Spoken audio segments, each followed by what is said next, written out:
Hello, welcome to chemistry tutorial. അപ്പോൾ ഇന്ന് ഞാൻ എത്തിയിരിക്കുന്നത് CBSEയുടെ ക്ലാസ് 9ൻ്റെ കെമിസ്ട്രിയുടെ first lesson, that means matter in our surroundings എന്ന് പറഞ്ഞ ചാപ്റ്ററിൻ്റെ പാർട്ട് 1 വീഡിയോ ആയിട്ടാണ്. അപ്പോൾ നമുക്ക് ചാപ്റ്ററിലേക്ക് കിടക്കാം. Matter in our surroundings. ഈ ചാപ്റ്ററിൽ 5 മെയിൻ ടോപ്പിക്സ് ആണുള്ളത്. Physical nature of matter, characteristics of particles of matter, states of matter, effect of temperature and pressure on matter, and the last one, evaporation. ഓരോ ടോപ്പിക്കിൻ്റെ ഇടയിലും കുഞ്ഞു കുഞ്ഞു ടോപ്പിക്സ് എക്സ്ട്രാ വരുന്നുണ്ട്. നമുക്ക് ഓരോ ടോപ്പിക്കിലെ കൂടി ഡീറ്റെയിൽ ആയിട്ട് നോക്കാം. ഫിസിക്കൽ നേച്ചർ ഓഫ് മാറ്റർ എന്നതാണ് ഫസ്റ്റ് ടോപ്പിക്. അതിനു മുന്നേ നമ്മുടെ ഹെഡിങ്ങിൽ കൊടുത്ത മാറ്റർ അല്ലെങ്കിൽ ഈ ഹോൾ ചാപ്റ്റർ ഡീൽ ചെയ്യുന്ന മാറ്റർ എന്ന് പറഞ്ഞ കൺസെപ്റ്റാണ് നമ്മൾ ആദ്യം മനസ്സിലാക്കുന്നത്. അപ്പോൾ മാറ്റർ എന്ന് പറഞ്ഞു കഴിഞ്ഞാൽ നമ്മുടെ യൂണിവേഴ്സിൽ ഒരുപാട് ഒബ്ജക്റ്റ് ഉണ്ടല്ലോ, ആ ഒബ്ജക്റ്റ് ഒക്കെ ഉണ്ടാക്കിയിരിക്കുന്ന material. Everything in the universe is made up of material which is called matter. നമ്മുടെ യൂണിവേഴ്സിലെ എല്ലാ ഒബ്ജക്റ്റും ഉണ്ടാക്കിയിരിക്കുന്ന മെറ്റീരിയലിനെ വിളിക്കുന്ന പേരാണ് മാറ്റർ എന്ന് പറയുന്നത്. പക്ഷെ ഒരു ഒബ്ജക്റ്റ് മാറ്റർ ആവണമെങ്കിൽ, മാറ്റർ എന്ന് പറയുന്നതിന് 2 ക്യാരക്ടറിസ്റ്റിക്സ്, 2 പ്രത്യേകതകൾ ഉണ്ടായിരിക്കണം. എന്നാൽ മാത്രമേ അത് മാറ്റർ ആവുള്ളൂ. ഒരു ഒബ്ജക്റ്റ് മാറ്റർ ആവണമെങ്കിൽ 2 ക്യാരക്ടറിസ്റ്റിക്സ് അത് സാറ്റിസ്ഫൈ ചെയ്തിരിക്കണം. That means matter is anything which ഒക്കുപ്പൈസ് mass and space. എന്താ പറഞ്ഞിരിക്കുന്നത്? മാറ്ററിന് സ്പേസ്, ഒക്കുപ്പൈ ചെയ്യാൻ സ്പേസും ഉണ്ടായിരിക്കണം, ഒരു മാസും ഉണ്ടായിരിക്കണം. ഒരു ഡെഫിനിറ്റ് മാസും ഒക്കുപ്പൈ ചെയ്യാൻ സ്പേസും ഉള്ള എല്ലാത്തിനെയും നമുക്ക് എന്ത് വിളിക്കാം? മാറ്റർ എന്ന് വിളിക്കാം. അപ്പം മാറ്റർ ക്ലിയർ ആയല്ലോ. The matter is anything which ഒക്കുപ്പൈസ് mass and space. അങ്ങനെയാണെങ്കിൽ മാറ്ററിൻ്റെ എക്സാമ്പിൾ ഒന്ന് നോക്കാം. ഇപ്പോൾ എക്സാമ്പിൾ നോക്കുമ്പം എങ്ങനെയാണ് നമ്മളത് കൺസിഡർ ചെയ്യേണ്ടത്? മാറ്റർ ആണോ എന്ന് എങ്ങനെയാണ് നമ്മൾ ഐഡൻറ്റിഫൈ ചെയ്യുക? ആ തന്നിരിക്കുന്ന ഒബ്ജക്റ്റിന് മാസും അതിന് ഓക്കുപ്പൈ ചെയ്യാൻ സ്പേസും വേണമെന്ന് നോക്കാം. അങ്ങനെയാണെങ്കിൽ നമുക്കതിനെ മാറ്ററായിട്ട് കണക്കാക്കാം. So for example, plants, food, clouds, stars, air, animal, sand, water, ഇതൊക്കെയാണ് കുറച്ച് മാറ്ററിൻ്റെ എക്സാമ്പിൾ. ഇത് മാത്രമല്ല, നമുക്ക് ചുറ്റും കാണുന്ന ഏതൊരു ഒബ്ജക്റ്റും മാസും ഒക്കുപ്പൈ ചെയ്യാൻ സ്പേസും ആവശ്യമായ ഏതൊരു ഒബ്ജക്റ്റിനെയും നമുക്ക് മാറ്ററായിട്ട് കണക്കാക്കാം. അപ്പം എക്സാമിന് നമുക്ക് കുറച്ച് ടേംസ് അല്ലെങ്കിൽ ഒബ്ജക്റ്റിൻ്റെ പേര് അല്ലെങ്കിൽ ചിലപ്പോൾ അതിൻ്റെ കൂടെ ഫീലിങ്സ് ഒക്കെ ചേർത്തിട്ടാണ് നമുക്ക് തരിക. ഇതിൻ്റെ അകത്തുനിന്ന് മാറ്റർ ആണോ എന്ന് കണ്ടുപിടിക്കാനായിരിക്കും വരിക. ഫോർ എക്സാമ്പിൾ, ഇപ്പം എക്സാമിന് വന്നൊരു ക്വസ്റ്റ്യൻ ആണ് air, love, stone, sad, work, ഇങ്ങനെ കുറച്ച് ടേം തന്നിട്ടുണ്ട്. ഈ തന്നിരിക്കുന്ന ടേമിൻ്റെ അകത്തുനിന്ന് മാറ്റർ ഏതാണെന്ന് കണ്ടുപിടിക്കാൻ ചോദിച്ചു. അപ്പം നമ്മൾ എങ്ങനെ നോക്കും? ഓരോ ടേമും എടുത്ത് നോക്കുക. അതിൻ്റെ അകത്ത് മാസും ഒക്കുപ്പൈ ചെയ്യാൻ സ്പേസും ആവശ്യമായ എല്ലാത്തിനെയും നമുക്ക് മാറ്റർ ആണെന്ന് പറയാം. ആദ്യം തന്നെ നമുക്ക് എന്തെടുക്കാം? എയർ എടുത്ത് നോക്കാം. Air, okay. എയറിന് ഒക്കുപ്പൈ ചെയ്യാൻ സ്പേസ് വേണോ? ഡെഫിനറ്റ്ലി വേണം, അല്ലേ? നമ്മളൊരു ബലൂൺ എടുത്ത് ബലൂണിൽ എയർ ഫില്ല് ചെയ്യുമ്പം എന്തുകൊണ്ടാണ് ബലൂൺ വീർക്കുന്നത്, ബലൂൺ ബ്ലോ ചെയ്യുന്നത്? എന്തുകൊണ്ടാണ്? നമ്മൾ കൊടുത്ത എയറിന് അതിൻ്റെ ഉള്ളിൽ ഒക്കുപ്പൈ ചെയ്യാൻ സ്പേസ് വേണം, അല്ലേ? അതുകൊണ്ടാണ് ആ ബലൂൺ വീർത്ത് വന്നത്, അല്ലേ? നമ്മൾ എയർ കൊടുക്കാതിരിക്കുമ്പോൾ ആ ബലൂൺ ബ്ലോ ചെയ്യുമോ? ഇല്ല. അപ്പം നമ്മൾ എയർ പ്രൊവൈഡ് ചെയ്തപ്പം ബലൂൺ വീർക്കണമെങ്കിൽ നമ്മൾ കൊടുക്കുന്ന എയറിന് ആവശ്യമായ സ്പേസിന് വേണ്ടിയാണ് ബലൂണ് ബ്ലോ ചെയ്യുന്നത്. ഓക്കെ. അപ്പോൾ അതിൻ്റെ അകത്ത് എന്ത് മനസ്സിലാക്കാം? എയറിന് ഒക്കുപ്പൈ ചെയ്യാൻ സ്പേസ് വേണമെന്ന് മനസ്സിലാക്കാം. ഇനി എയറിന് മാസ് ഉണ്ടോ? അത് നമുക്ക് ഒരു വെയിങ് മെഷീൻ പോലെയുള്ള കൺസെപ്റ്റ് വെച്ചിട്ട് നമുക്ക് മനസ്സിലാക്കാം. വെയിങ് മെഷീൻ എന്താ സംഭവം? ഒരേപോലുള്ള വെയിറ്റ് ആണെങ്കിൽ വെയിങ് മെഷീൻ ഒരേപോലെ നിൽക്കും. എന്നാൽ വെയിറ്റിൽ ഡിഫറൻസ് വന്നാൽ വെയിങ് മെഷീൻ്റെ ഒരു ഭാഗം ഉയർന്നും മറ്റേ ഭാഗം താഴ്ന്നും വരും, അല്ലേ? അതുപോലൊരു കൺസെപ്റ്റ് വെച്ചിട്ട് നമുക്ക് എയറിന് മാസ് ഉണ്ടോ നോക്കാം. ഓക്കെ. അതായത് ഒരു സ്കെയിലിൻ്റെ 2 അറ്റത്തും ഞാൻ ബലൂണ് കെട്ടി തൂക്കി സ്കെയിലിനെ സ്ട്രെയിറ്റ് ആയിട്ട് പിടിച്ചു. ഓക്കെ. അപ്പോൾ എങ്ങനെയിരിക്കും? ഒരേപോലെ ബലൂൺ വീർത്തിരിക്കുകയാണെങ്കിൽ രണ്ടും ഈക്വൽ ഡിസ്റ്റൻസിൽ ഇങ്ങനെ ഉയർന്നു നിൽക്കും, അല്ലേ? ഇനി ഒരു നീഡിലെടുത്ത് ഞാൻ ഒരു ഭാഗത്തെ ബലൂണ് ഞാൻ കുത്തി പൊട്ടിച്ചു. അപ്പോൾ എന്താ സംഭവിക്കുക? ഓട്ടോമാറ്റിക്കലി ബലൂണിൽ ഡിഫറൻസ് വന്നാലേ എയർ പോയ ഭാഗം മുകളിലോട്ടേക്കും എയർ ഇല്ലാത്ത ഭാഗം താഴോട്ടേക്കും നിൽക്കുന്നു, അല്ലേ? എന്താ ഇത് ഇൻഡിക്കേറ്റ് ചെയ്യുന്നത്? ആ വെയിറ്റിൽ ഡിഫറൻസ് വന്നതുകൊണ്ടാണ് ഒന്ന് ഉയർന്നും ഒന്ന് താഴ്ന്നും നിൽക്കുന്നത്. അപ്പം നമുക്ക് എന്ത് പറയാം? ഈ വെയിറ്റിലെ ഡിഫറൻസ് എന്താ കാണിക്കുന്നത്? ഒന്നിൽ എയർ പോയപ്പോഴാണ് ഈ വെയിറ്റ് ഡിഫറൻസ് കാണിച്ചത്. അപ്പം എയർ ഉള്ളപ്പോൾ ഒരേ വെയിറ്റ് ആയിരുന്നു. അതിനകത്ത് എയർ കളഞ്ഞപ്പോൾ വെയിറ്റിന് ഡിഫറൻസ് വന്നു. ദാറ്റ് മീൻസ് എയറിന് എന്തുണ്ട്, മാസ് ഉണ്ട് എന്ന് മനസ്സിലാക്കാം. ക്ലിയർ ആയല്ലോ? ഓക്കെ. ഇനി ഏർലി ഇന്ത്യൻ ഫിലോസഫേഴ്സ്, അതായത് ആൻഷ്യൻ ടൈമിൽ ഒരുപാട് നാളുകൾക്ക് മുന്നേ നമ്മൾ മാറ്ററിനെ 5 ബേസിക് എലമെൻ്റ് ആയിട്ടാണ് ക്ലാസിഫൈ ചെയ്തിരിക്കുന്നത്. അതായത് മാറ്റർ ഉണ്ടാക്കിയിരിക്കുന്നത് 5 ബേസിക് എലമെൻറ്റ്സ് ആയിരുന്നു എന്നതാണ് ഇന്ത്യൻ ഫിലോസഫേഴ്സിൻ്റെ വാദം. ഓക്കെ. അപ്പോൾ ആ ബേസിക് എലമെൻറ്റ്സിനെ പഞ്ചതത്വ, പഞ്ചഭൂതങ്ങൾ എന്ന പേരിലായിരുന്നു അവരെ വിളിച്ചിരുന്നത്, അറിയപ്പെട്ടിരുന്നത്. പഞ്ചതത്വ എന്ന് പറഞ്ഞാൽ എന്തൊക്കെ എലമെൻറ്റ്സ് ആയിരുന്നു? Air, earth, water, fire, sky. ഈ 5 എലമെൻറ്റ്സ് ചേർന്നിട്ടാണ് മാറ്റർ എന്നതായിരുന്നു ആദ്യകാലത്ത് ഫിലോസഫേഴ്സ് പറഞ്ഞുകൊണ്ടിരുന്നത്. എന്നാൽ മോഡേൺ സയൻറ്റിസ്റ്റ് പറഞ്ഞു 2 type of classification of matter ആണ് ഉള്ളത്. ഈ ക്ലാസിഫിക്കേഷൻ എന്ന് പറയുന്നത് ഫിസിക്കൽ പ്രോപ്പർട്ടീസിൻ്റെയും കെമിക്കൽ പ്രോപ്പർട്ടീസിൻ്റെയും ബേസിസിലാണ് നടക്കുന്നത്. അപ്പോൾ നമുക്ക് ഈ ചാപ്റ്ററിൽ ഫിസിക്കൽ പ്രോപ്പർട്ടീസ് ഓഫ് മാറ്റർ ആണ് പഠിക്കാനുള്ളത്. എൻറ്റയർ ചാപ്റ്റർ ഡീൽ ചെയ്യുന്നത് ഫിസിക്കൽ പ്രോപ്പർട്ടിയാണ്. അപ്പോൾ നമുക്ക് ഫിസിക്കൽ പ്രോപ്പർട്ടീസ് നോക്കാം. അപ്പോൾ ഫിസിക്കൽ പ്രോപ്പർട്ടി പറയുമ്പോൾ ഒന്നാമത്തെ പോയിന്റ് എന്ന് പറയുന്നത് തന്നെ മാറ്റർ ഉണ്ടാക്കിയിരിക്കുന്ന പാർട്ടിക്കിൾസ് ആണ്. മാറ്റർ ഉണ്ടാക്കിയിരിക്കുന്നത് എക്സ്ട്രീംലി സ്മോൾ പാർട്ടിക്കിൾസ് കൊണ്ട്, നമുക്ക് നേക്കഡ് ഐസ് കൊണ്ട് പോലും കാണാൻ പറ്റാത്ത അത്രയും ചെറിയ പാർട്ടിക്കിൾസ് കൊണ്ടാണ് മാറ്റർ ഉണ്ടാക്കിയിരിക്കുന്നത്. അത് ഐദർ ആറ്റംസ് ആവാം, മോളിക്യൂൾസ് ആവാം. എന്താ പറയുന്നത്? മാറ്റർ ഉണ്ടാക്കിയിരിക്കുന്നത് എക്സ്ട്രീംലി സ്മോൾ പാർട്ടിക്കിൾസ് കൊണ്ടാണ്, മേഡപ്പ് ഓഫ് പാർട്ടിക്കിൾസ്. ഓക്കെ. അത് നമുക്ക് നേക്കഡ് ഐസ് കൊണ്ടൊന്നും കാണാൻ വേണ്ടി പറ്റില്ല. അപ്പം ഓരോ മാറ്ററിനെ നമ്മൾ ബ്രോക്കൺ ചെയ്ത് കഴിഞ്ഞാൽ അതിൻ്റെ ഉള്ളിൽ കുഞ്ഞു കുഞ്ഞു കുഞ്ഞു കുഞ്ഞു കുഞ്ഞു കുഞ്ഞു കുറേ പാർട്ടിക്കിൾസ് ഉണ്ടാവും എന്നാണ് പറയുന്നത്. എല്ലാ മാറ്ററും ഉണ്ടാക്കിയിരിക്കുന്നത് പാർട്ടിക്കിൾസ് കൊണ്ടാണ്. ആ പാർട്ടിക്കിൾസ് എക്സ്ട്രീംലി സ്മോൾ ആണ്. അത് ആറ്റംസ് ആവാം, മോളിക്യൂൾസ് ആവാം. നമുക്കറിയാം ആറ്റം, മോളിക്യൂൾ എന്ന് പറഞ്ഞ കൺസെപ്റ്റൊക്കെ അത്രയും ചെറിയ ഒരു പാർട്ടിക്കിളിനെയാണ് ഇൻഡിക്കേറ്റ് ചെയ്യുന്നത്. ക്ലിയർ ആയി എന്ന് വിചാരിക്കുന്നു.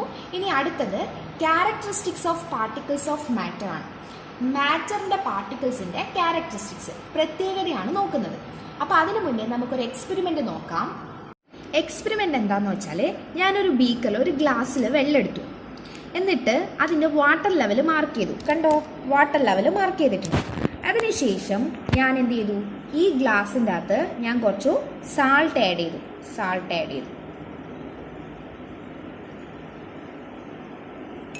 ഈ സ്കെയിൽ വെച്ച് തന്നെ, അല്ലെ ഈ സ്പൂൺ വെച്ച് തന്നെ ഞാനിതൊന്ന് സ്റ്റിർ ചെയ്തു. സ്പൂണോ ഗ്ലാസ് റോഡോ എന്തെങ്കിലും വെച്ച് ഞാൻ സ്റ്റിർ ചെയ്തു. അതിനുശേഷം വാട്ടർ ലെവലൊന്ന് നോക്കി. സോൾട്ടൊക്കെ ഡിസോൾവ് ആവുന്നുണ്ട്. നമുക്ക് കുറച്ച് നേരം ഇങ്ങനെ റെസ്റ്റ് ചെയ്ത് വെക്കാം. അപ്പം കുറച്ച് നേരം കഴിഞ്ഞിട്ട് നമുക്ക് നോക്കാം. കുറച്ച് നേരം കഴിഞ്ഞ് നോക്കിയേ, ഇതിൻ്റെ അകത്ത് നമ്മൾ ആഡ് ചെയ്ത സോളിഡ് ആയിരുന്ന നമ്മുടെ സോൾട്ട് കാണുന്നുണ്ടോ? നോക്കിയേ, കാണുന്നുണ്ടോ? ഇല്ല. ടേസ്റ്റ് നോക്കിക്കഴിഞ്ഞ് കഴിഞ്ഞാൽ നമുക്ക് സോൾട്ടിൻ്റെ ടേസ്റ്റും കാണാൻ വേണ്ടി സാധിക്കും. അപ്പം നമ്മളൊരു ഗ്ലാസ്സിൽ വെള്ളം എടുത്തു, അതിൻ്റെ അകത്ത് സോൾട്ട് ആഡ് ചെയ്തു, വാട്ടർ ലെവൽ മാർക്ക് ചെയ്തായിരുന്നു. ഇനി ആ വാട്ടർ ലെവൽ ഒന്ന് നോക്കിയേ, സോൾട്ട് ഇതിൻ്റെ അകത്ത് കാണാനുമില്ല, വാട്ടർ ലെവലിൽ ചേഞ്ചും വന്നിട്ടില്ല. അപ്പം നമ്മൾ ചെയ്ത എക്സ്പെരിമെൻറ്റിൻ്റെ അകത്ത് നമ്മൾ എന്ത് ചെയ്തു? ഒരു ബീക്കറിൻ്റെ അകത്ത് വെള്ളം എടുത്ത് വാട്ടർ ലെവൽ മാർക്ക് ചെയ്തു. അപ്പോൾ ഇതിൻ്റെ അകത്ത് ആരുണ്ട്? വാട്ടർ മോളിക്യൂൾസ് ഉണ്ട് അല്ലേ? നമ്മൾ എന്നിട്ട് ഇതിൻ്റെ അകത്ത് എന്ത് ചെയ്തു? സോൾട്ട് ആഡ് ചെയ്തു. കുറച്ച് നേരം കഴിഞ്ഞ് ഒരു ഗ്ലാസ് റോഡ് വെച്ച് അല്ലെങ്കിൽ ഒരു സ്പൂൺ വെച്ച് സ്റ്റിർ ചെയ്ത് കഴിഞ്ഞപ്പോൾ, കുറച്ച് സമയം കഴിഞ്ഞപ്പോൾ നമ്മുടെ സോൾട്ടിനെ കാണാനില്ല. വാട്ടർ ലെവലാണെങ്കിൽ അതിൽ ചേഞ്ചും വന്നിട്ടില്ല. അപ്പം നമ്മൾ ആഡ് ചെയ്ത സോൾട്ട് എവിടെ പോയി കാണും? ഡെഫിനറ്റ്ലി എന്തായിരിക്കും? വാട്ടർ മോളിക്യൂൾസിൻ്റെ ഇടയിലുള്ള സ്പേസ്, അതിൻ്റെ ഇടയിൽ സോൾട്ട് പോയി നിന്നിട്ടുണ്ടാവും. നമുക്ക് എന്തുകൊണ്ടാണ് കാണാൻ പറ്റാത്ത? വാട്ടറിൽ നമ്മൾ ഡിസോൾവ് ചെയ്ത സമയത്ത് ഈ സോൾട്ട് ബ്രേക്കായി എന്നിട്ട് എന്താവും? കുഞ്ഞു കുഞ്ഞു പാർട്ടിക്കിൾസായി മാറും. അപ്പം ഈ എൻറ്റയർ വോളിയത്തിൻ്റെ അകത്ത് എന്തായി? നമ്മളെ സോൾട്ട് ചെറിയ ചെറിയ പാർട്ടിക്കിൾസ് ആയിട്ട് സ്പ്രെഡായി കിടക്കുന്നു. അപ്പം ഇതിൻ്റെ ഇടയിൽ സ്പേസ് ഉണ്ടെന്നുള്ള കാര്യം മനസ്സിലായല്ലോ. അപ്പം നമ്മൾ എക്സ്പെരിമെൻറ്റ് ചെയ്തപ്പം നമ്മൾ ആഡ് ചെയ്ത സോൾട്ടിനെ കാണാനില്ല, വാട്ടർ ലെവൽ ചേഞ്ച് ചെയ്തിട്ടുമില്ല. അപ്പോൾ നമുക്ക് എന്ത് പറയാം? നമ്മൾ ആഡ് ചെയ്ത സോൾട്ട് എവിടെ പോയി കിടന്നിട്ടുണ്ടാവും? നമ്മുടെ വാട്ടർ മോളിക്യൂൾസിൻ്റെ ഇടയിൽ പോയി കിടന്നിട്ടുണ്ടാവും.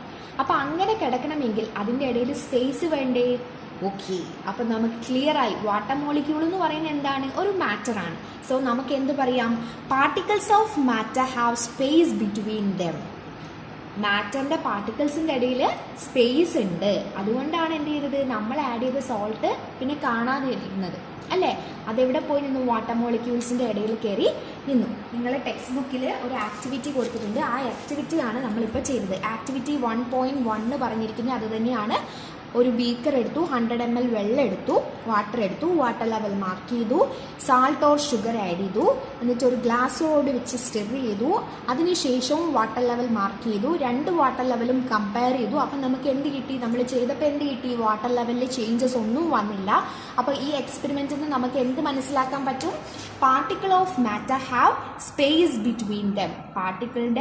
മാറ്ററിൻ്റെ പാർട്ടിക്കിൾസിൻ്റെ ഇടയിൽ സ്പേസ് ഉണ്ട്. എക്സാമിന് ക്യാരക്ടറിസ്റ്റിക്സ് ചോദിക്കുമ്പോൾ എക്സാമ്പിൾ വെച്ചിട്ട് എഴുതണം. അപ്പം നമുക്കിതിൻ്റെ എക്സാമ്പിൾ എന്ത് എഴുതാം, when a small amount of sugar is added to water it mixes without increasing volume. Clear ആയി എന്ന് വിചാരിക്കുന്നു. ഇനി അടുത്ത പ്രോപ്പർട്ടി അല്ലെങ്കിൽ അടുത്ത ക്യാരക്ടറിസ്റ്റിക്സും നമുക്കൊരു എക്സാമ്പിളിലൂടെ, ഒരു എക്സ്പെരിമെൻറ്റിലൂടെ നമുക്ക് നോക്കാം. അടുത്ത എക്സ്പെരിമെൻറ്റ് നമ്മൾ ചെയ്യാൻ പോവുകയാണേ. ഒരു ഗ്ലാസ്സിൽ വെള്ളം എടുത്തു, എന്നിട്ട് ഞാൻ അതിൻ്റെ അകത്തേക്ക് എന്ത് ആഡ് ചെയ്യുക, ഇങ്ക് ആഡ് ചെയ്യുക. എന്നിട്ട് കുറച്ച് സമയം കഴിഞ്ഞ് നമുക്ക് നോക്കാം. അപ്പോൾ ഗ്ലാസ്സിലെ വെള്ളം കുറച്ച് നേരം അനക്കാതെ വെച്ചിരിക്കുകയായിരുന്നു. നോക്കിയേ, ഗ്ലാസ്സിലെ വെള്ളത്തിൽ എന്ത് മാറ്റമാണ് വന്നത്, നമ്മൾ ആദ്യം പ്യുവർ വാട്ടർ ആയിരുന്നു എടുത്തത്.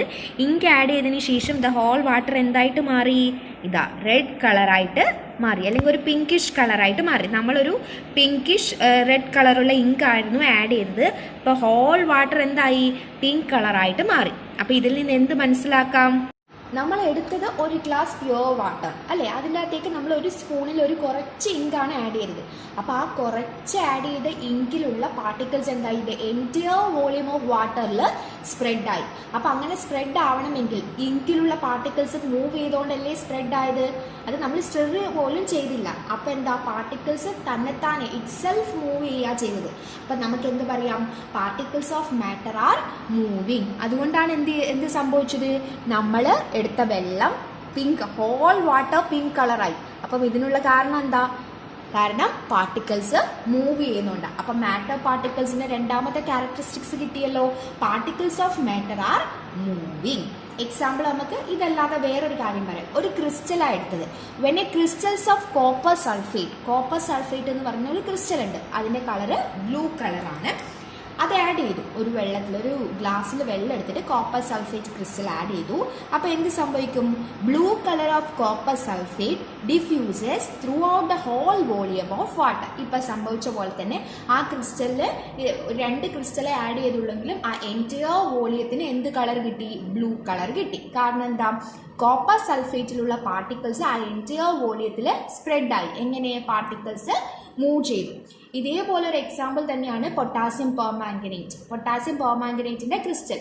അതിൻ്റെ കളറ് പിങ്ക് കളറാണ്. വെള്ളത്തിൽ ആഡ് ചെയ്തപ്പോൾ നമ്മളിപ്പോൾ ചെയ്ത പോലെ തന്നെ നമുക്ക് എന്ത് കിട്ടും, എൻറ്റയർ വോളിയം എന്താവും, പിങ്ക് കളറായിട്ട് മാറും. ടെക്സ്റ്റ് ബുക്കിൽ കൊടുത്തിരിക്കുന്ന എക്സ്പെരിമെൻ്റ് ആയിരുന്നു നമ്മളിപ്പം ചെയ്തത്. അപ്പം matter of particles are moving എന്ന് മനസ്സിലാക്കാൻ വേണ്ടി സാധിക്കും. ഇനി അടുത്ത ക്യാരക്ടറിസ്റ്റിക്സ് ആണ്, particles of matter attract each other. എന്താ പറയുന്നത്, മാറ്ററിലെ പാർട്ടിക്കിൾസ് അട്രാക്ട് ചെയ്തിരിക്കുന്നു. പാർട്ടിക്കിൾസ് എപ്പോഴും അട്രാക്ട് ചെയ്തിരിക്കുന്നു. എക്സാമ്പിൾ എങ്ങനെ നോക്കാം, നമ്മളൊരു റണ്ണിങ് ടാപ്പ് വാട്ടറിൻ്റെ ഇടയിൽ നമ്മളൊരു ഫിംഗർ കൊണ്ടുപോയി വെച്ചു എന്ന് വിചാരിക്കും. അപ്പോൾ എന്താ സംഭവിക്കാം, അവിടുത്തെ വാട്ടർ ഫ്ലോ അവിടെ നിൽക്കും അല്ലേ, അല്ലെങ്കിൽ എന്ത് ചെയ്യും, ഡയറക്ഷൻ ഒന്ന് ചേഞ്ച് ആവും. നമ്മൾ ആ ഫിംഗർ എടുത്ത് മാറ്റിയാലോ ആ സ്ട്രീം ഓഫ് വാട്ടർ വീണ്ടും റീഗെയിൻസ് ചെയ്യും അല്ലേ. അപ്പോൾ അതെന്താ, പാർട്ടിക്കിൾസ് തമ്മിലൊരു അട്രാക്ഷൻ ഉണ്ടെന്നാണ് ഇത് മനസ്സിലാക്കാൻ പറ്റുന്നത്. Particles of matter attract each other. അപ്പം നമ്മളിപ്പം ഡിസ്കസ് ചെയ്തുകൊണ്ടിരിക്കുന്നത് characteristics of particles of matter ആണ്. എന്തൊക്കെയാണ് പറഞ്ഞത്, particle of matter have space between them, particle of matter are continuously moving and particle of matter attract each other അല്ലേ. ഇനി already നമുക്കറിയാവുന്ന ഒരു കാര്യം കൂടെ, matter is made up of extremely small particles. ഇത്രയും ക്ലിയർ ആയി എന്ന് വിചാരിക്കുന്നു. ഇനി നമ്മൾ പറഞ്ഞു പാർട്ടിക്കിൾസ് ഓഫ് മാറ്റർ മൂവിങ് ആണെന്ന് പറഞ്ഞു, കണ്ടിന്യൂസ്ലി മൂവിങ് ആണെന്ന് പറഞ്ഞു. അതുകൊണ്ട് തന്നെ അവിടെ സാധ്യതയുള്ള ഒരു ഫിനോമിനയാണ് ഡിഫ്യൂഷൻ എന്ന് പറയുന്നത്. ഡിഫ്യൂഷൻ. അപ്പം നമുക്ക് ഡിഫ്യൂഷൻ എന്താണെന്ന് നോക്കാം. ഡിഫ്യൂഷൻ എന്ന് പറഞ്ഞു കഴിഞ്ഞാൽ, അപ്പോൾ അതിനൊരു സ്യൂട്ടബിൾ എക്സാമ്പിൾ തന്നെ പറയാം. കിച്ചണിലാകുമ്പോൾ നല്ല സ്പൈസി ആയ എന്തെങ്കിലും ഒരു ഫുഡ് കുക്ക് ചെയ്തുകൊണ്ടിരിക്കുക. നമ്മൾ വരാന്തയിൽ അല്ലെങ്കിൽ നമ്മൾ മുറ്റത്ത് നിന്ന് കളിക്കുക, നമുക്ക് സ്മെല്ല് കിട്ടൂലേ? എങ്ങനെയാ കിച്ചണിൽ നിന്ന് ഇത്രയും ദൂരത്തേക്ക് സ്മെല്ല് വന്നത്? ആ ഫിനോമിനയാണ് ഡിഫ്യൂഷൻ. അപ്പോൾ ഡിഫ്യൂഷൻ എന്താണെന്ന് അറിയണ്ടേ? ഡിഫ്യൂഷൻ എന്ന് പറഞ്ഞാൽ the mixing and spreading out of a substance with another substance due to the movement or motion of its particle is called diffusion. അപ്പോൾ എന്താ നമ്മൾ പറഞ്ഞു? പാർട്ടിക്കിൾസ്, മാറ്റർ പാർട്ടിക്കിൾസ് മൂവ് ചെയ്യുന്നു എന്ന് പറഞ്ഞു. ഓക്കെ, അപ്പം ഫുഡിലൊരു പാർട്ടിക്കിൾസ് ഉണ്ടാവുമല്ലോ? ഡെഫിനറ്റ്ലി ഉണ്ടാവും, കാരണം ഫുഡ് ഒരു മാറ്ററാണ്. അപ്പോൾ ഫുഡിലുള്ള പാർട്ടിക്കിൾസ് എന്ത് സംഭവിച്ചു? അവർ മൂവ് ചെയ്യാൻ തുടങ്ങി. മൂവ് ചെയ്യുമ്പോൾ അവരെങ്ങോട്ട് കയറും? എയറിലോട്ട് കയറും. എയർ എന്ന് പറയുന്നത് പാർട്ടിക്കിൾസിൻ്റെ മൂവ്മെൻറ്റ് വളരെ ഫാസ്റ്റായിട്ട് നടക്കും. അപ്പോൾ ഫുഡിലുള്ള പാർട്ടിക്കിൾസ് എയറിലെത്തി, എയർ വഴി പാർട്ടിക്കിൾസ് സ്പീഡ് ആയിട്ട് മൂവ് ചെയ്യും, എന്നിട്ട് ആ സ്മെല്ല് നമുക്ക് എത്തും. പാർട്ടിക്കിൾസ്, ഫുഡിലുള്ള പാർട്ടിക്കിൾസ് എയർ വഴി മൂവ് ചെയ്തിട്ട് നമ്മളിൽ എത്തുന്നു. അപ്പോൾ ഫുഡ് എന്ന് പറയുന്ന ഒരു ടൈപ്പ് ഓഫ് മാറ്റർ ആണ്, നമ്മൾ എയർ എന്ന് പറയുന്നത് വേറൊരു ടൈപ്പ് ഓഫ് മാറ്റർ ആണ്. അപ്പോൾ എന്താ സംഭവിച്ചത്? ഫുഡിലുള്ള പാർട്ടിക്കിൾസ് എയറിലുള്ള പാർട്ടിക്കിൾസുമായിട്ട് മിക്സ് ആയി. The process is called diffusion. എന്നിട്ട് എന്ത് ചെയ്തു? അവിടെ സ്റ്റോപ്പ് ചെയ്യുന്നില്ല, ആ മൂവ്മെന്റ് കണ്ടിന്യൂസ് ആയിട്ട് പോകുന്നുണ്ട്. Okay, that means the mixing or intermixing and spreading out of a substance with another substance. ഒരു മാറ്ററിലുള്ള പാർട്ടിക്കിൾസ് വേറൊരു മാറ്ററിലുള്ള പാർട്ടിക്കിൾസുമായിട്ട് സ്പ്രെഡ് ആവുന്നു due to the movement or motion of its particles. അതിലുള്ള പാർട്ടിക്കിൾസിന്റെ മൂവ്മെന്റ് വഴിയാണിത് പോസിബിൾ ആവുന്നത്. അപ്പോൾ പ്രോസസ്സ് മനസ്സിലായല്ലോ? That is called diffusion. Clear ആയല്ലോ?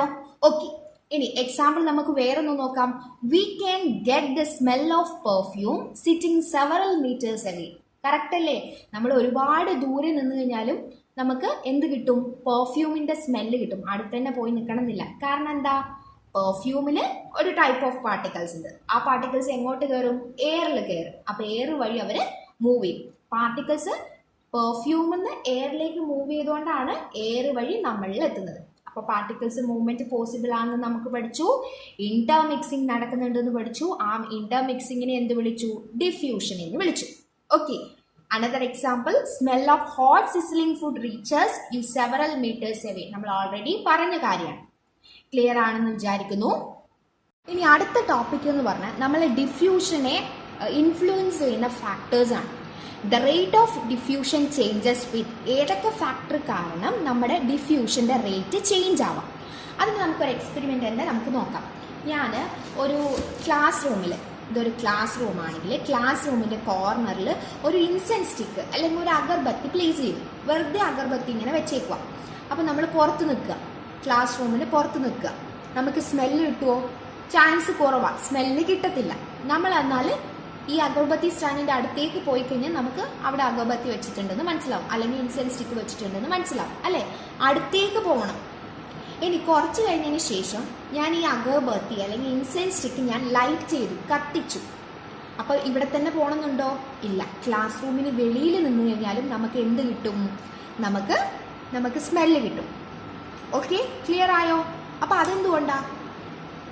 ഹോട്ട്, അതായത് ലൈറ്റ് ചെയ്ത സമയത്ത് എന്താണ്? ഹോട്ടാണ്, അതായത് ടെമ്പറേച്ചർ കൊടുത്തു അല്ലേ? ടെമ്പറേച്ചർ കൊടുത്തിട്ടാണ് നമ്മൾ എന്ത് ചെയ്യുന്നത്? ഹോട്ട്, കത്തിക്കുമ്പോൾ ചൂടാണ് അവിടെ കിട്ടുന്നത്. ടെമ്പറേച്ചർ കൊടുത്തു. ആദ്യത്തെ സ്ഥലത്ത് ഇൻസെൻസ് സ്റ്റിക്ക് വെറുതെ വെച്ചപ്പോൾ ടെമ്പറേച്ചർ കൊടുത്തില്ല. അപ്പം രണ്ടാമത്തെ കേസിൽ ടെമ്പറേച്ചർ വെച്ചു. ടെമ്പറേച്ചർ വെച്ച കേസിൽ നമുക്ക് സ്മെല്ല് കിട്ടും. വിത്തൗട്ട് ടെമ്പറേച്ചർ പ്രൊവൈഡ് ചെയ്യാത്ത സമയത്ത് നമുക്ക് ദൂരെ നിന്ന് സ്മെല്ല് കിട്ടിയില്ല. അപ്പം നമുക്ക് എന്ത് മനസ്സിലാക്കാം? ഡിഫ്യൂഷൻ ഫാസ്റ്റ് ആയിട്ട് നടന്നത് എപ്പോഴാണ്? ടെമ്പറേച്ചർ കൊടുത്ത സമയത്ത് അല്ലേ? അപ്പം ടെമ്പറേച്ചർ കൊടുക്കുമ്പോൾ എന്താ സംഭവിക്കുന്നത്?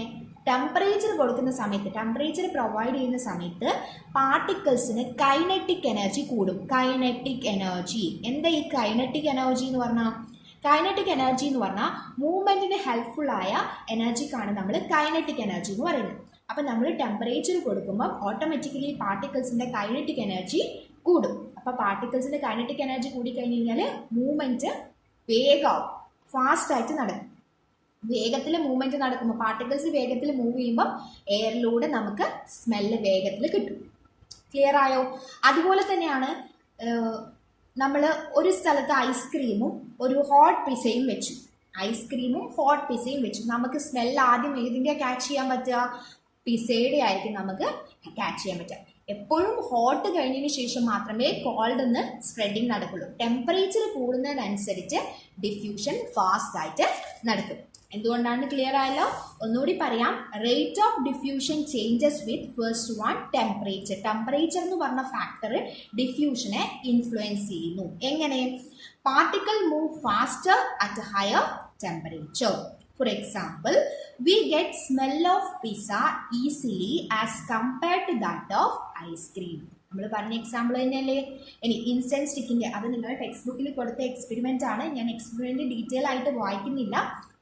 പറഞ്ഞാൽ മനസ്സിലായാലും ലൈറ്റ് ചെയ്യാത്തപ്പോഴുള്ള ഇൻസെൻസ് സ്റ്റിക്കിൻ്റെ സ്മെല്ല് എത്തുന്നതിനേക്കാളും ഡിസ്റ്റൻസിൽ ലൈറ്റ് ചെയ്തപ്പോൾ പെട്ടെന്ന് സ്മെല്ല് കിട്ടി. അതും വളരെ ഡിസ്റ്റൻസിലേക്ക് സ്മെല്ല് കിട്ടി. അവിടെ എന്താ ലൈറ്റ് ചെയ്യുന്നു എന്ന് പറയുമ്പോൾ അവിടെ ടെമ്പറേച്ചർ കൊടുക്കുന്നു.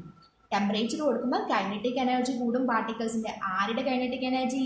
ഇൻസെൻസ് സ്റ്റിക്കിലുള്ള പാർട്ടിക്കിൾസിൻ്റെ കൈനറ്റിക് എനർജി കൂടും. അവർ മൂവ് ചെയ്യും എയറിലെത്തും. എയറിന് സ്പീഡായിട്ട് മൂവ് ചെയ്യും. എന്നിട്ട് അത് നമുക്ക് കിട്ടും. ക്ലിയർ ആയി എന്ന് വിചാരിക്കുന്നു. ഇനി അടുത്തൊരു ഫാക്ടറും നമുക്കൊരു എക്സ്പെരിമെൻറ്റ് വഴി തന്നെ പറയാം. അപ്പം ഞാൻ അടുത്ത എക്സ്പെരിമെൻറ്റ് നോക്കാൻ പോവുകയാണേ. 2 ഗ്ലാസ് എടുത്തു. അതിൽ ഈക്വൽ എമൗണ്ട് ഓഫ് വാട്ടർ എടുത്തിട്ടുണ്ട്. അപ്പം ഞാൻ ഇതിൻ്റെ അകത്ത് ഒരു ബീക്കറിൻ്റെ അകത്ത് ഞാൻ റെഡ് കളറുള്ള അല്ല പിങ്ക് കളറുള്ള ഇങ്കും മറ്റതിൽ ഹണിയും ഈക്വൽ എമൗണ്ട് ഓഫ് ഹണിയും ഒഴിക്കാൻ പോവാണ്.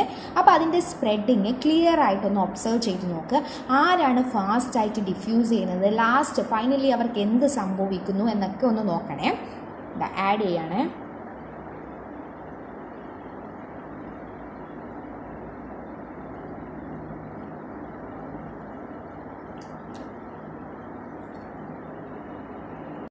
കുറച്ച് നേരം ഇത് അനക്കാതെ വെച്ചിരിക്കുകയായിരുന്നു. ഒബ്സർവേഷൻ ഒന്ന് നോക്കിയേ. എന്താ കാണാൻ പറ്റുന്നത്? എന്താണ്? നമ്മളെ പിങ്ക് ഇങ്ക് ഒഴിച്ചത് കംപ്ലീറ്റ് ആയിട്ട് സ്പ്രെഡായി. എൻ്റെയോ വോളിയം നമ്മളെടുത്ത വോളിയം മുഴുവൻ എന്തായി? ഈ പിങ്ക് കളറായിട്ട് മാറി. ദെൻ ഹണി ഒഴിച്ചത് നോക്കിയേ. സ്പ്രെഡിങ് എങ്ങനെയായിരുന്നു? ഹണി സ്ലോ ആയിട്ടായിരുന്നു സ്പ്രെഡ് ആവുന്നത് അല്ലേ? ഇനി എന്തെങ്കിലും ബാക്കിയുണ്ടോ? ഇല്ല. ഹണി അതിൽ കാണുന്നുണ്ടോ? ഹണി കംപ്ലീറ്റ് ആയിട്ട് ഡിസോൾവ് ആയി, സോലുബിളായി. നമുക്ക് കാണാൻ വേണ്ടി പറ്റുന്നില്ല. ഹണി ഡിസപ്പിയർ ആയി അല്ലേ? അപ്പം ഏതായിരുന്നു ഫസ്റ്റ് കംപ്ലീറ്റ്ലി സ്പ്രെഡായത്? ഏതിനായിരുന്നു സ്പ്രെഡിങ് കൂടുതൽ? എന്താ കണ്ടത്? പിങ്ക് ഇങ്ക് ഉപയോഗിച്ചപ്പോഴാണ് സ്പ്രെഡിങ് ഫാസ്റ്റ് ആയിട്ട് നടന്നത്. അപ്പം ഇങ്കും ഹണിയും തമ്മിൽ എന്തെങ്കിലും ഒരു ഡിഫറൻസ് ഉണ്ടോ? ഇങ്കും ഹണിയും രണ്ടും ലിക്വിഡാണ് അല്ലേ? അപ്പം ഹണിയും ഇങ്കും എന്ന് പറയുന്നത് രണ്ടും ലിക്വിഡ്സ് തന്നെയാണ്. പക്ഷേ എന്തിൽ മാറ്റം വന്നു?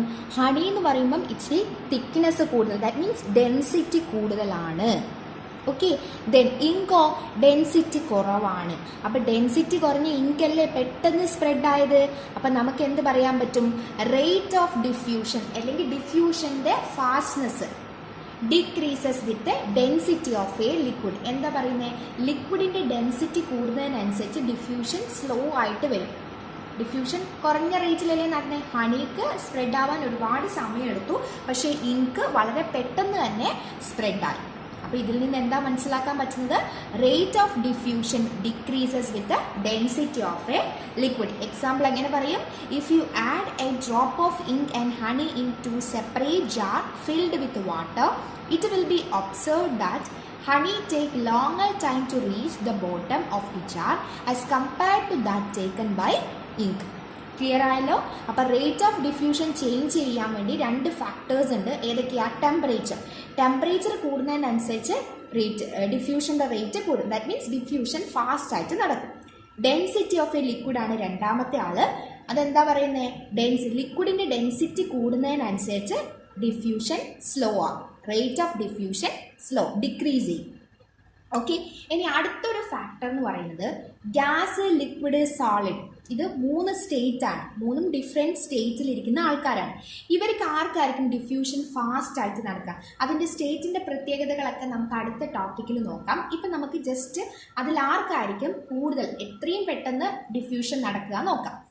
റേറ്റ് ഓഫ് ഡിഫ്യൂഷൻ ഏറ്റവും കൂടുതൽ അല്ലെങ്കിൽ ഡിഫ്യൂഷൻ പെട്ടെന്ന് നടക്കുന്നത് ഗ്യാസിലായിരിക്കും. വെരി ഫാസ്റ്റ് ആയിട്ട് ഗ്യാസിൽ ഡിഫ്യൂഷൻ നടക്കും. പിന്നെ ആർക്ക് നടക്കും? പിന്നെ ലിക്വിഡ് വരും. Then finally come to solid. ഗ്യാസിനായിരിക്കും ഡിഫ്യൂഷൻ. ഗ്യാസിൽ പെട്ടെന്ന് സ്പ്രെഡ് ആവും. എന്താണ് കാരണം? Yes, the intermolecular force of attraction is minimum in gas.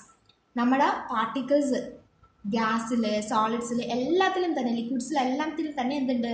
Particles ഉണ്ട്. ആ പാർട്ടിക്കിൾസിനെ ചേർത്ത് നിർത്തുന്ന ഒരു ഫോഴ്സ് ഉണ്ട്. ഇപ്പം അകലെയാണെങ്കിലും പാർട്ടിക്കിൾസിനെ ചേർത്ത് നിർത്തുന്ന ഒരു ഫോഴ്സ് ഉണ്ട്. ആ ഫോഴ്സിന് പറയുന്ന പേരാണ് ഇന്റർമോളിക്കുലർ ഫോഴ്സ് എന്ന് പറയുന്നത്. ഓക്കെ, അപ്പോൾ ഈ ഇന്റർമോളിക്കുലർ ഫോഴ്സ് ഓഫ് അട്രാക്ഷൻ ഗ്യാസിന്റെ കേസിൽ വളരെ കുറവാണ്. അത് ഗ്യാസ് മോളിക്യൂൾസിൽ പാർട്ടിക്കിൾസ് വളരെ അകലെയാണ് ഇരിക്കുന്നത്. അതുകൊണ്ട് തന്നെ അവർക്കിടയിലുള്ള ഫോഴ്സ് വളരെ കുറവായിരിക്കും, അട്രാക്ഷൻ മിനിമം ആയിരിക്കും.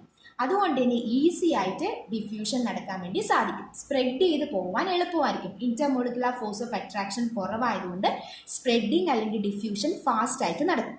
ഫോർ എക്സാമ്പിൾ ഞാനിപ്പോൾ പറഞ്ഞുതരാം. നിങ്ങൾ നിങ്ങളുടെ ഫ്രണ്ടിനെ കൈ ചേർത്ത് വെച്ചിരിക്കുക, ഇങ്ങനെ ചേർത്ത് വെച്ചിരിക്കുക. ഓക്കെ, എന്നിട്ട് ഓടാൻ പറയുന്നു. സിംഗിളായിട്ട് ഓടുന്നു. നിങ്ങൾ കൈ ചേർത്ത് വെക്കാതെയും ഓടുന്നു. ആർക്കായിരിക്കും വേഗം ഓടാനുള്ള ശക്തി? ഏറ്റവും ഫാസ്റ്റ് ആയിട്ട് ആരാ ഓടുക? സിംഗിളായിട്ട് ഓടുന്നവരായിരിക്കും ഓടുക, അല്ലേ? ചേർത്ത് നിർത്തുമ്പോൾ അവിടെ ഫോഴ്സ് കൂടി. അപ്പം ഫോഴ്സ് കൂടി കഴിഞ്ഞ് കഴിഞ്ഞാൽ നമുക്ക് ഫാസ്റ്റ്നെസ് കുറയും. ഓക്കെ, ഇന്റർമോളിക്കുലർ ഫോഴ്സ് അവിടെ കൂടുതലായതുകൊണ്ട് മൂവ്മെന്റ് അവിടെ സ്ലോ ആവും. ഓക്കെ, അപ്പം ഡിഫ്യൂഷൻ അവിടെ കുറയും. ഇവിടെ ഇന്റർമോളിക്കുലർ ഫോഴ്സ് ഓഫ് അട്രാക്ഷൻ കുറവായതുകൊണ്ട് മൂവ്മെന്റ് ഫാസ്റ്റ് ആയിട്ട് നടക്കും. അപ്പം റേറ്റ് ഓഫ് ഡിഫ്യൂഷൻ ക്ലിയർ ആയല്ലോ. ഇതിൽ കൊടുത്തിരിക്കുന്ന വേറൊരു ക്വസ്റ്റ്യൻ ആണ്, why are light and sound not considered as matter? മാറ്ററുമായിട്ട് റിലേറ്റ് ചെയ്ത് ഇങ്ങനെയും ക്വസ്റ്റ്യൻ ചോദിക്കാം. അപ്പോൾ എന്താ ആൻസർ പറയാം? ലൈറ്റും സൗണ്ടും നമ്മൾ മാറ്റർ ആയിട്ട് കൺസിഡർ ചെയ്തിട്ടില്ല. കാരണം എന്താ? അവർക്ക് മാസ് ഇല്ല, അവർക്ക് ഒക്കുപ്പൈ ചെയ്യാൻ സ്പേസും ഇല്ല. ഇതേ രീതിയിലായിരിക്കും മാറ്ററിന്ന് ക്വസ്റ്റ്യൻസ് വരിക. ഇനി വേറൊരു ക്വസ്റ്റ്യൻ എന്ന് പറയുന്നത്, നമ്മുടെ വീട്ടിൽ ഉപയോഗിക്കുന്ന LPG ഉണ്ടല്ലോ, ലിക്വിഫൈഡ് പെട്രോളിയം ഗ്യാസ്, അതൊക്കെ ലീക്കാവും. ചില സമയത്ത് ലീക്ക് ആയി കഴിഞ്ഞാൽ ഡിറ്റക്ട് ചെയ്യാൻ വേണ്ടി പറ്റും. നമുക്ക് ലീക്ക് ആയാലും ഡിറ്റക്ട് ചെയ്യും. എങ്ങനെ ഡിറ്റക്ട് ചെയ്യാം? അതിലൊരു സ്മെല്ലിംഗ് ഏജന്റ് ആഡ് ചെയ്യുന്നുണ്ട്. അപ്പോൾ അത് ഡിറ്റക്ട് ചെയ്യാൻ ഗ്യാസിന്റെ ഏത് പ്രോപ്പർട്ടിയാണ് യൂസ് ചെയ്യുന്നതെന്ന് ക്വസ്റ്റ്യൻ വരാം. Which properties of gas help us in detecting the leakage of LPG gas? നിങ്ങൾ പഠിച്ചത് വെച്ച് നിങ്ങൾക്ക് ആൻസർ ചെയ്യാൻ പറ്റുമോ? ഏതാണ്? ഡിഫ്യൂഷൻ. കാരണം എന്താ? LPGയിലുള്ള പാർട്ടിക്കിൾസ്, ആക്ച്വലി LPGയിലുള്ള പാർട്ടിക്കിൾസിന് സ്മെല്ലില്ല. പാർട്ടിക്കിൾസ് എയറിലെത്തുന്നു, അത് എയർ വഴി മൂവ് ചെയ്ത് നമുക്ക് കിട്ടുന്നു. അപ്പോൾ പാർട്ടിക്കിൾസ് എയറിൽ സ്പ്രെഡായി നമുക്ക് കിട്ടുമ്പോൾ സ്മെല്ല് കിട്ടാൻ വേണ്ടി, LPGക്ക് സ്മെല്ലില്ല, അതിലെ പാർട്ടിക്കിൾസിന് സ്മെല്ലില്ലാത്തതുകൊണ്ട് സ്മെല്ലുള്ള പാർട്ടിക്കിൾസിനെ അതിൻ്റെ അകത്തേക്ക് ആഡ് ചെയ്യുന്നു. ഈഥൈൽ മെർകാപ്റ്റൻ എന്ന് പറഞ്ഞ സബ്സ്റ്റൻസ് അതിനകത്ത് ആഡ് ചെയ്യുന്നുണ്ട്. അത് മണം കിട്ടാൻ വേണ്ടിയിട്ടാണ്, സ്മെല്ല് കിട്ടാൻ വേണ്ടിയിട്ടാണ്. അപ്പം ലീക്ക് ആയി കഴിഞ്ഞ് കഴിഞ്ഞാൽ ഇതിലെ പാർട്ടിക്കിൾസ് എവിടെ പോകും? എയറിൽ സ്പ്രെഡ് ആവും. എയർ വഴി നമുക്ക് സ്മെല്ല് കിട്ടാൻ വേണ്ടി പറ്റും. അപ്പം നമുക്ക് ഡിറ്റക്ട് ചെയ്യാൻ വേണ്ടി പറ്റും LPG ലീക്ക് ആയിട്ടുണ്ട് എന്ന് നമുക്ക് ഡിറ്റക്ട് ചെയ്യാൻ വേണ്ടി സാധിക്കും.